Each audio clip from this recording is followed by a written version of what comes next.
Kita beralih ke informasi lainnya, pemirsa. Wakil Presiden RI Ma'ruf Amin bersama dengan Ibu Hajah Wuri Ma'ruf Amin mengunjungi jalur rempah dengan bertolak ke Maluku Utara. Perjalanan ditempuh selama hampir 4 jam dengan menggunakan pesawat kepresidenan Boeing 737-400 TNI AU. Wakil Presiden bersama dengan rombongan langsung menghadiri pengukuhan Komite Daerah Ekonomi dan Keuangan Syariah di Provinsi Maluku Utara.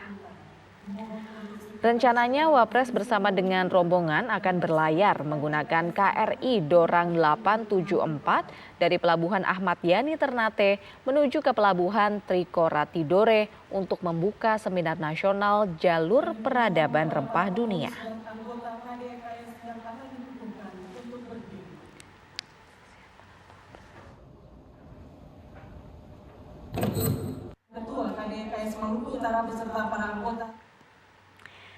Ketua DPR RI Puan Maharani memimpin pertemuan persiapan atau preparatory meeting bersama dengan perwakilan Parlemen ASEAN Interparliamentary Assembly atau AIPA. Itu merupakan rangkaian kegiatan dalam konferensi tingkat tinggi KTT ASEAN ke-42 di Labuan Bajo.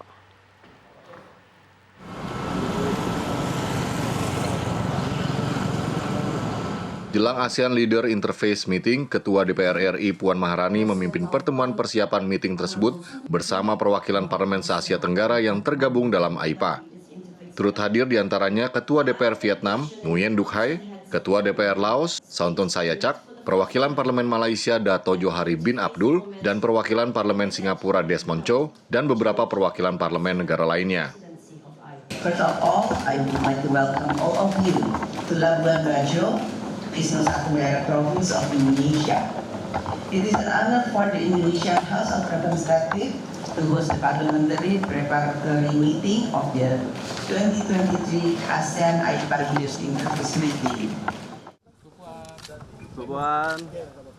ASEAN AIPA Leaders Interface yang merupakan sesi pleno antara pemimpin negara ASEAN dengan AIPA di KTT ASEAN akan digelar esok hari 10 Mei 2023. Puan mengatakan interface ASEAN AIPA merupakan forum penting sebagai wadah dialog dan kerjasama antara para pemimpin negara dan parlemen ASEAN yang tergabung dalam AIPA. Dalam preparatory meeting ini, seluruh delegasi yang hadir akan meninjau draft awal pesan AIPA atau AIPA Message yang akan disampaikan di ASEAN AIPA Leaders Interface. AIPA Message atau pesan AIPA yang sudah disetujui oleh seluruh perwakilan Parlemen Asia Tenggara akan dibacakan oleh Puan di depan 11 pemimpin negara ASEAN. Insya Allah kita akan mengadakan preparatory meeting atau persiapan untuk bisa menyampaikan hal-hal yang sudah dilakukan oleh AIPA di depan pemimpin negara yang akan di-host oleh Presiden Jokowi, sehingga isu-isu yang terkait dengan ASEAN itu nantinya bisa kita sampaikan dan bekerja sama bersama-sama dengan eksekutif atau perintah dalam menyelesaikan permasalahan-permasalahan dan mencari solusi-solusi yang diinginkan. Dari Labuan Bajo, TV One mengabarkan. Pemirsa, KPU RI mengubah peraturan KPU nomor 10 tahun 2023 mengenai syarat minimal 30% keterwakilan perempuan di tiap dapil. Perubahan itu disepakati oleh 3 lembaga usai melakukan rapat bersama, dan berikut pernyataan Ketua KPU RI Hashim Asyari. Kami, KPU, Bawaslu, dan DKPP merespon masukan dari berbagai macam kalangan, dan kemudian kami membahas secara bersama-sama pada hari Selasa kemarin, tanggal 9 Mei tahun 2023, dan kemudian kami bersepakat untuk dilakukan sejumlah perubahan dalam peraturan KPU nomor 10 tahun 2023, terutama yang berkaitan dengan cara penghitungan 30% jumlah bakal calon anggota DPR, DPRD Provinsi, dan DPRD Kabupaten Kota perempuan di setiap dapil.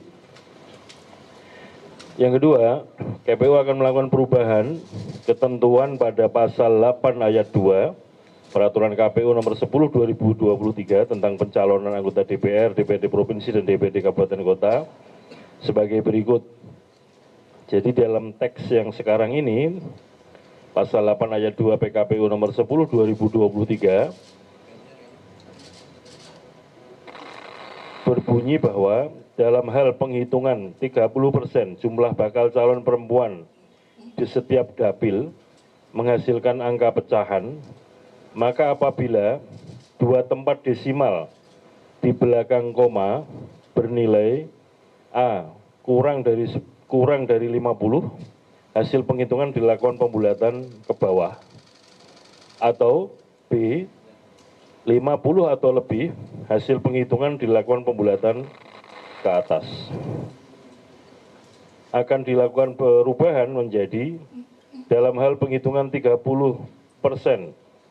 jumlah bakal calon perempuan di setiap dapil menghasilkan angka pecahan, dilakukan pembulatan ke atas. Pemirsa, Forum Alumni di Universitas Indonesia mendeklarasikan diri untuk mendukung Gubernur Jawa Tengah Ganjar Pranowo sebagai calon presiden 2024-2029.